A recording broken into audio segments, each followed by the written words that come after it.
What's going on, YouTube? Welcome back to Therapist Logan's Reacts. Today's video is going to be me sharing my story and my journey of becoming a therapist. So it started at Alvernia for my undergrad. I started studying psychology while I was playing volleyball for the Alvernia volleyball team. It was a lot of fun. I learned so many different things, and I continued on through education to figure out kind of what I wanted. And as I progressed, as I explored the many different avenues that is psychology, I recognized that a bachelor's in psychology was not going to be able to take me extremely far. It wasn't going to be able to take me to where I wanted to go. So, after talking to some of my resources and talking to my advisors, I found out that the next play of what I wanted to become was a therapist.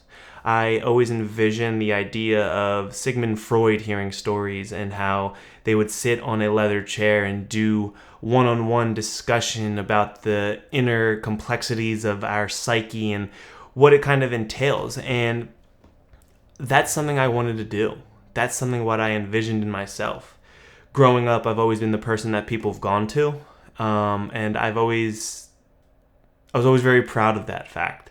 People would always come to me with their problems, and I would always listen, and I would always be there for them. So it felt kind of right as this avenue began to open up.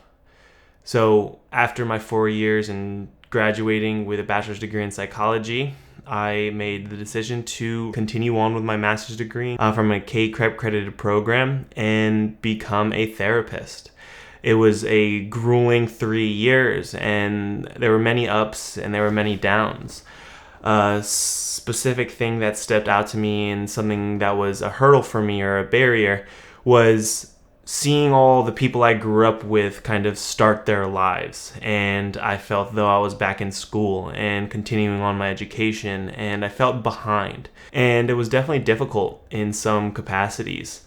However, succeeding was amazing, and I felt though I was able to obtain such clinical knowledge in many different fields, whether it was in the classroom or out during internship.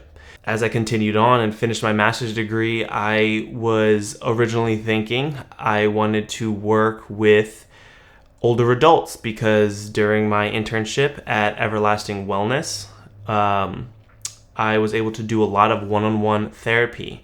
I primarily focused and integrated a CBT and IFS, internal family systems, which was pretty much the forefront of my therapeutic framework and practice. So further along, as I graduate, I was able to obtain a job as a clinical behavioral specialist at a residential treatment facility where I work with youths who have experienced trauma. And it has been very rewarding as I kind of went against the grain of what I thought I wanted. And it has been extremely rewarding working with the group and dynamics and the demographics that I work with currently. And I've enjoyed it ever since. It's been amazing. But don't get me wrong, there's been ups and downs. There's been struggles. If you're a part of this channel, you are sure that I constantly say I'm not perfect. I'm still growing. It's still my first time living too, as it is all of yours.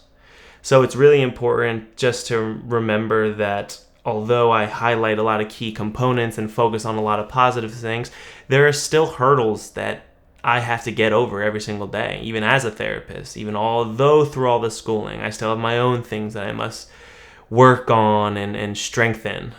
And that's just part of life. It's how we can kind of grow and become better people.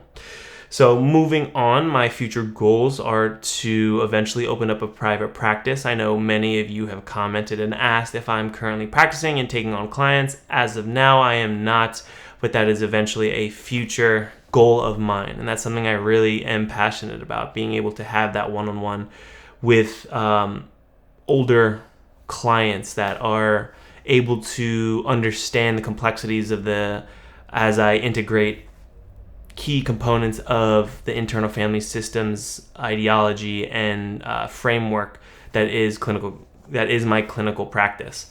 So that's ultimately the goal, and eventually just continue on and helping others in their journey and just being there for people, because that's been the most rewarding thing for people. Because that's what's been the most rewarding part for me, is allowing myself to be present while individuals share components of their lives that they may be struggling with, and for them to realize that they're not alone in it, and being able to walk alongside them has been extremely important for me. So I want to thank you guys so much for the 1,000 subscribers.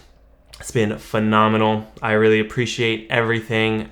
This was just to get to know me a little bit more. If there's any other questions that you think are important, or anything, questions you have for me, I can make another video like this. Please just let me know in the comments below. Make sure you give this video a like, and thank you for subscribing. I appreciate each and every one of you, and you all are deserving of love, respect, and kindness. So continuing on with your journey, I appreciate you continuing on with mine. Thank you.